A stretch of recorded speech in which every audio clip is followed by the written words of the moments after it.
Want to speak real Portuguese from your first lesson? Sign up for your free lifetime account at PortuguesePod101.com. Being in planes, trains, and buses can be an uncomfortable experience for many people. Often there are small, cramped seats, not many things to do, and sometimes the experience is even scary. Despite this, you often see people working in these environments. How do they do it? In this video, you'll learn 3 tips to help you be able to study anywhere. The first one is adjust to your environment. Most of us would probably agree that a plane or a bus is not the best place to study. These environments are usually dark and cramped, and you may have a crying baby next to you. But the point is, there's never a perfect time or place to learn.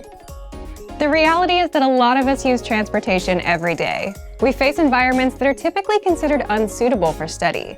Trains get crowded. You can't do much in your car.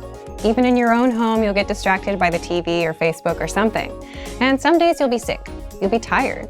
You'll have dinner plans. Once you accept that there's rarely such a thing as the perfect time to study, you can start thinking about how to make the best of the environment you have at that time. For example, if you ride a train, you might stand up for a long time.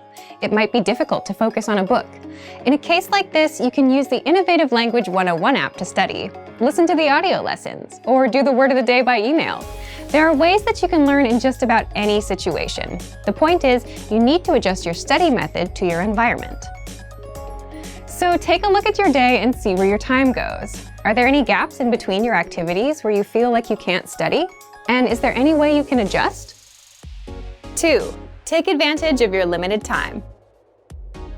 We've surveyed tons of learners over the years, and every year we find that the #1 reason most people don't learn a language is they say they have no time. But there's a chance you may have some spare time to study. You might just not recognize it yet. Let's say you commute for 30 minutes every day. You can ask yourself, how do I put these next 30 minutes to use? Or if you finish work at 7 p.m. and spend an hour doing nothing, you can think about what you might do in that hour that will help you work towards your goals. You don't have to use all 30 minutes of your commute or the full hour of your free time, but you can definitely fit in a short lesson or take other steps towards your goals. 3. Have an on and off mindset. When you work, it can be really helpful to have a kind of on-off switch for when it's time to work and time to rest. You can apply the same idea to your language studies. When it's time to study, you can focus solely on that. You don't spend time thinking about doing it, you just do it. It doesn't matter where you are or what kind of studying you're doing, as long as it gets done. And when you're done with a lesson, reward yourself. It can be as simple as telling yourself, "Great job." When you're finished with the time you promised yourself for studies, feel free to focus on the next thing. In this video, we covered a few tips to help you study no matter where you are or how much time you have. It's all about having the right mindset. And for even more ways to study, check out our complete language learning program. Sign up for your free lifetime account by clicking on the link in the description. Get tons of resources to have you speaking in your target language. And if you enjoyed these tips, hit the like button, share the video with anyone who's trying to learn a new language, and subscribe to our channel. We release new videos every week. I'll see you next time. Bye!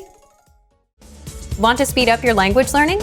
Take your very first lesson with us. You'll start speaking in minutes and master real conversations. Sign up for your free lifetime account. Just click the link in the description.